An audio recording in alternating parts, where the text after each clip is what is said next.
Alam nyo ba na si Andrea Brillantes po, naku, ang net worth niya po right now ay over 100 million pesos already. At naging successful na rin siyang isang beauty brand na CEO ng Lucky Beauty. Ano ba kayang sikreto niya? Hi there, this is Chinky Tan, your pambansang world coach. Alam nyo ba, may katangian po si Andrea na hindi nyo alam. Baka yun nga ang nagiging sanhi kung bakit hindi pa nagiging matagumpay ang ating buhay. Pero bago natin pag-usapan yan, pag-usapan muna natin si Andrea Brillantes. Pinanganak po ng March 12 ng 2003. Taga-Taytay Rizal po siya. Alam mo, nung bata pa siya talaga, ay mahilig na talaga siya mag-perform. Energetic, creative, mahilig sumayaw, kumanta, at mag-arte. Lalo na sa mga family gatherings. Pero na-recognize po siya nung nag-audition po siya noong 2010 at napasama siya sa Gawin Bulilit. At syempre naman, dami talagang natuwa sa kanya at hindi lang yan, nagkaroon siya ng tinatawag na breakout role noong 2013 nung sumama na siya sa pinapanood na teleserye na Ana Liza. At doon nga siya talagang lubusan nakilala. At ngayon meron na rin siya, aside from her career and acting, singing, meron na rin siyang malaking kumpanya na napakaraming produkto po at sa milyong followers niya sa social media. Siya ay considered as one of the youngest CEO na nakapagsimula na kanyang beauty empire kamakailan. Kaya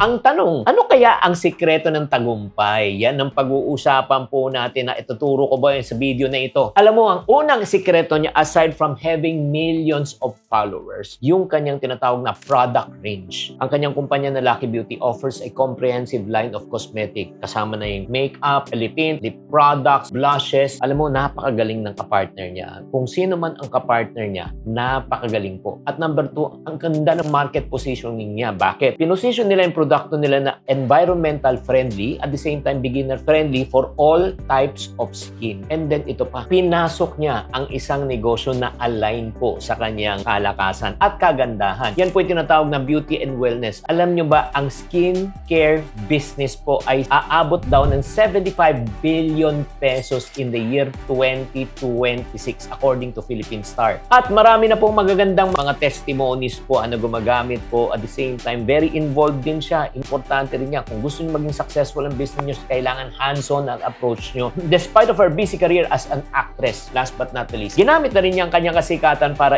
mahikayat pa rin ng maraming tao. Pero ito yung bad news. Hindi naman lahat, number 1, malaki ang kapital. Hindi naman lahat ay malaki impluwensya katulad niya. Posible ba talaga tayo magtagumpay ng negosyo na ganito kahit tayo po ay walang kapital masyado at syempre naman, hindi tayo sikat? The answer is yes, you can. Dito po ako pumapasok. Hi there, my name is Chinky Tan. Nasa larangan na po ako ng pagbebenta at pagnenegosyo for over 4 decades already. Kaya kung ikaw naman ay gusto nyong matutong magnegosyo pero wala naman kayo kaalam-alam, nako, ito naman may maganda akong balita po sa inyo. If you're still watching this, then you're still blessed. Bakit? Because I'm inviting you to a 2-day webinar on how to start your own brand and your own business. Gusto mo ba yon? Kaya listen on. On day 1, pag-usapan natin ang top 10 business mistakes that can ruin your business. Siyempre, gusto natin maiwasan lahat ng pagkakamali para di tayo malugi. That's on day 1. On day 2, pag-usapan natin yung proven strategies to kickstart, to start, at the same time to grow your business. Transform your idea into a money-making machine. Kaya kung ikaw ay isang aspiring entrepreneur, small business owner, or gusto mo lang talaga matuto. And by the way, itong 2-day session na ito, kung papresyuhan po natin, na abot po ito ng 1,900